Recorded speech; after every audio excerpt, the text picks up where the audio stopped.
Hello, this is Mr. Bredemeyer. I am here to talk to you about College 101. The purpose of this video is if you are new to the college application process or you are considering applying to college and you're not sure how to get started, this website has this video has some information to help get you started. So some of the first things you need to do is you need to make sure that you have all your graduation requirements met, or the classes that you need still are in your senior schedule. You also need to take a look at colleges that you're interested in and see if there are extra classes that you have to take while you're in high school. So, for example, you do not have to take world language to graduate from Galesburg High School. However, many colleges do require 1 to 2 years of world language. You only need 3 years of math and 2 years of science to graduate from Galesburg High School, but some colleges might want you to have 4 years of math and 3 years or even 4 years of science, depending upon the college and what you want to major in. You also need to make sure that you have a senior schedule that best prepares you for your future. I know it's tempting to take an easy senior schedule, but colleges want to see that you're continuing to push yourself academically and taking classes that are preparing you for what you want to do in the future. Some of the language of higher education that you need to be aware of is, for example, a major. You may not know what a major is. A major is an area that you want to study. Do you want to major in business? Do you want to major in engineering? Do you want to major in nursing? Do you want to major in pre-med, pre-law, education, things like that? Um, Credit hours is similar to how you earn credits in high school. For example, when you take a class at Galesburg High School and you pass it, you earn half a credit. Now, the credit hours per class at the college level is going to vary between the amount of time you spend in class and the amount of work involved. So the average college class is 3 credit hours. That's kind of the norm. However, you might have classes that are worth 4 or 5 credit hours, and if you see that, you know that it's probably going to meet more often, and you're going to have more work involved. You might only have a 1 credit hour class. That class might only meet once a week, or maybe 4 or 5 times a semester. So the average is 3 credit hours, but the number of credit hours is going to vary from class to class, depending upon how many times the class meets and the amount of work involved. You also need to understand the difference between a college and university. And by the way, anything underlined is hyperlinked to either an article or another website to give you more information on the topic. So universities are larger. When you think about some of our local universities, University of Illinois, Western Illinois University, Bradley University, Illinois State University, typically 20,000 students or more. Has a variety of options as far as majors. Colleges tend to be smaller. Augustana College, Knox College, Monmouth College. They're more liberal arts based. And they're typically not as big. They might have 10,000 students or less. So there is a big difference size-wise and the types of classes you're taking between the two. Universities also have colleges within them. So, for example, when you think of Galesburg High School, we have different departments within the high school. We have the math department, the English department, fine arts department, and so on. So universities are kind of that way too. Within the university, they will have the College of Education, the College of Business, the College of Engineering, and so on. The other thing you need to know is the difference between an undergraduate and a graduate student. So you guys will be undergraduate students. When it asks you what type of application you're filling out, you're going to fill out an undergraduate application. An undergraduate is a student who has not earned a bachelor's degree. Graduate student is a student who has earned a bachelor's degree and is working towards a doctorate or a master's degree. There are also different types of bachelor's degrees. Again, we have another article here, but the three main types are a Bachelor of Arts, less specialized. It might cover a kind of a broader range of topics. Bachelor of Science is much more specialized and involves much more research. So, for example, I'll use psychology as an example because that's kind of a big area. If you wanted to get a bachelor's degree in psychology and you wanted to focus on maybe one certain area like depression or maybe Alzheimer disorders or things like that, then you're probably earning a Bachelor of Science. You're going to do a lot more research in that one area of psychology.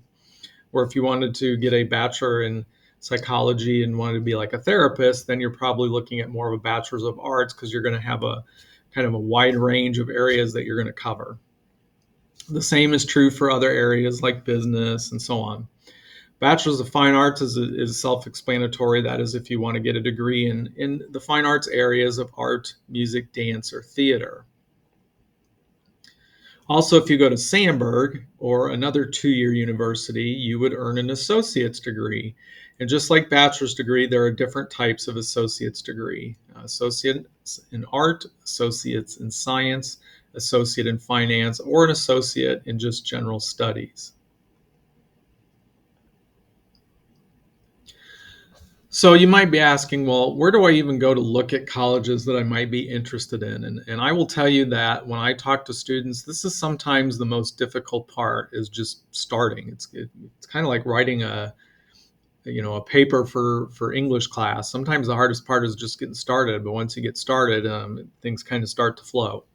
So two websites or programs that I really recommend that will help you search for colleges is the College Board website. You can go there and type in the name of a college, and you'll get a lot of information about that college. Also, we rolled out Zello last year. That's a good program to use to search for colleges or even majors. If you know, like, okay, I want to major in engineering, what colleges in Illinois or what colleges in the Midwest offer a bachelor's degree in engineering. Zello is great for that as well. Another website that can help you, not so much with the college search process, but definitely with the college application process, is the Common Application website. Common App is a website. It's a program that involves over 900 colleges. And the cool thing about Common App is, let's say you had 5 colleges that you wanted to apply to. And if they're all Common App schools, then you're only filling out one application as opposed to 5 different ones. But Common App also has a lot of resources and tips to help you with your college application. For example, if you have to write a personal statement or an essay, it has a lot of great information on how to do that. It talks about what FERPA is, which are your educational rights, and releasing your educational records to schools and universities and how that process works. So Common App is a great website to take a look at as well. So let's talk about the application process. First thing I need to tell you is every college or university application is different. For example, some might require that you write a written statement or an essay, some may not. Some might require you to do what's called a self-reporting transcript, where you enter in all the classes you've taken and the grades that you've earned and how much credit you've earned. Some just simply require that you send your transcript. Some might require 3 letters of recommendations from teachers, counselors, coaches, whoever. Some might only require 1. So another example is an application fee. Some colleges or universities might have a $50 application fee. Some might have a $30 application fee. Some might let you apply for free. So I wish I could tell you there was kind of one general college application, but they're all a little different. However, going back to the Common App, that is kind of a one general college application. Hopefully you are able to apply to schools that use the Common App. The other thing I recommend is please make sure that if you have to submit essays or written statements, that you proofread those, have an English teacher proofread those, a counselor proofread those. That's kind of like your interview. That's what's going to make you stand out. Your application is a lot of general information, your contact information, what classes you've taken in high school and the grades you've earned, what activities or sports or clubs you've been involved in, or work experience, volunteer service. But the essay is really where you get a chance to, on paper, talk about you and who you are and what your goals are. So Please take that very serious. Um, do not use your school email address for the application or really anything college related. You should have a personal email address at this point. The reason you don't want to use your school email address is it's going to get turned off after you graduate. So if you need to access these platforms over the summer, you won't be able to log in because your email address will be deactivated. Plus, I think with for students with your school email address, you can only email within the school district. You're not able to email outside of the school district. So have a personal email address. The next thing we're going to talk about is what the difference is in the different types of applications, mainly early decision versus early action. So as you can see, there are three different types of applications: early decision, early action, or sometimes called priority, and regular admission. So early decision and early action or priority are typically going to have a fall winter deadline, somewhere between that November 1st and January 1st deadline. So they're similar that way. The other way they're similar is you have a higher chance of being admitted and receiving a higher financial aid package if you apply early decision and early action or priority. The big difference is early decision is binding, and what that means is it's a commitment. So if there's a school that you apply to early decision, you're telling that school that if they accept you, you're coming. They're expecting you to make that commitment. Whereas early action or priority does not have a binding decision. And I really think that this is the best option. It's risky to apply early decision and make a commitment to a school um, that quickly. Whereas early action, you don't have to decide. You can have more time to think about things. You can look at the different financial packages that you're offered from the different schools. So I believe that early action or priority is the best option in the different types of applications. Um, Early decision, the binding commitment makes me a little nervous. It's a big risk to take, but we do have students that do that. Regular admissions, you can see it has a much later deadline, kind of that March to April. You can still get accepted to schools under the regular admission. However, colleges are going to go through their early decision and early action priority applicants first, and then whatever spots they have left, then they're going to come down to the regular admission students. And you might not have as much of a financial package because colleges are going to give more of their money to students that are applying in the early options. So I tend to tell students to avoid the regular admissions as well, application options. So again, I recommend that students apply early action or priority. Okay, last spring you took the SAT, and maybe you got your score and you're happy with your score and it's an acceptable score for college. Maybe you weren't happy with your score or it's not high enough and you need to retake the SAT. Or maybe you want to try taking the ACT instead. So we have links to the ACT and SAT website. If you want to retake the SAT or you want to take the ACT, you will have to register yourself. The school does not sign you up for that. There are differences between the tests. They are different tests. There's different types of things that you're tested on. For example, ACT has a science portion, SAT does not. The time limits for the different sections are different. So you might want to check out that link and look at the differences between the two tests and determine, okay, which one am I more likely to perform better on? Colleges will accept either or. Make sure you check out our Parchment video on how to send your ACT or SAT score on your transcript, because that's not something that we can automatically put on there. It is something that you will have to request. Or you can just send your score directly from SAT or ACT. And some colleges might require you to do that.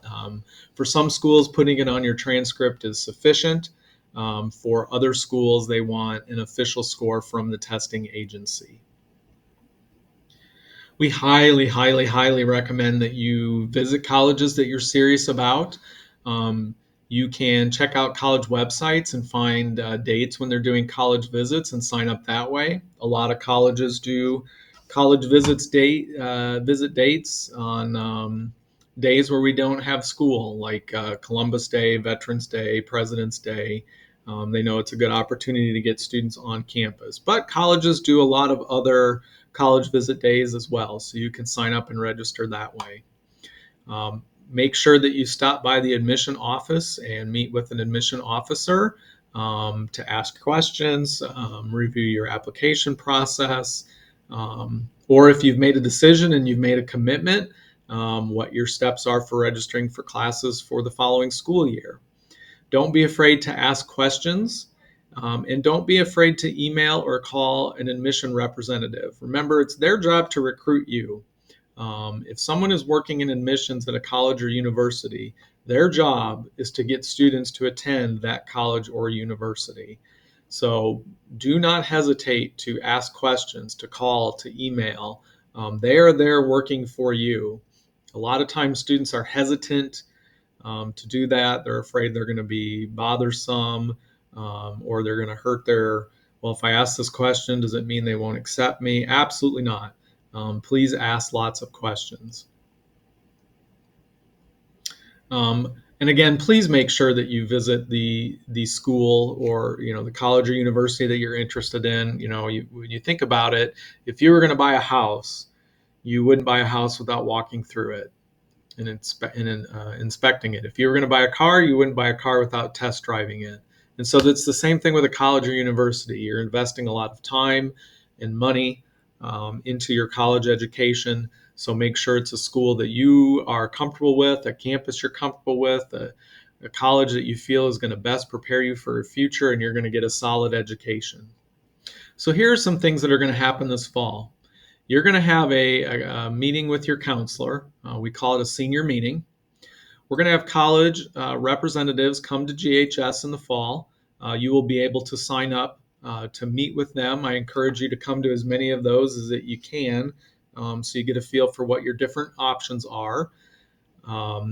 It's also an opportunity to get information from those schools as well. There will be a college fair at Carl Sandburg College in September. I encourage you to sign up to attend that. There are about 50 colleges that come to Sandburg that day for you to walk around and get information. We encourage all students to apply to Sandburg and for the Galesburg Promise. Even if this isn't your first route, it's always good to have a backup plan, especially with a program like the Galesburg Promise, where you can get possibly up to 2 years of college paid for. And then you're going to want to complete the FAFSA, which is the free application for federal student aid. And you're going to want to do that. It opens October 1st, and we recommend that students have it done between October 1st and November 1st. You'll want to check out our video that explains more about what the FAFSA is and why it's important to get that done in that first month. Make sure you continue to build on your extracurricular activities, your volunteer work, whether it's sports, clubs. Now that you're going to be seniors, look for leadership opportunities. Can you be a captain for your sports team? Can you be an officer for that club or organization? Look for opportunities outside of school if it's a community organization, volunteer community service, things like that.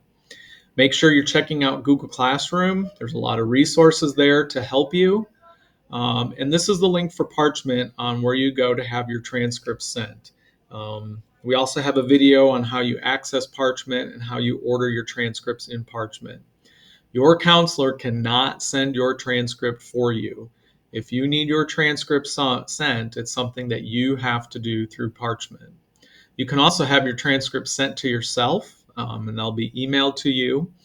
I will tell you that Parchment is free while you are a GHS student, and then after you graduate, there is a transcript fee.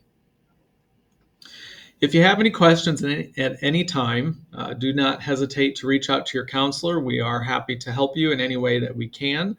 We realize that it's a big year transition-wise, planning your future, and we are here as a resource for you. So please do not hesitate to ask questions and reach out to us if we can be of any assistance to you. But I hope this video is helpful to you. I hope you check out the other videos that are on Google Classroom and in the brochure to help you plan for your future. Thank you.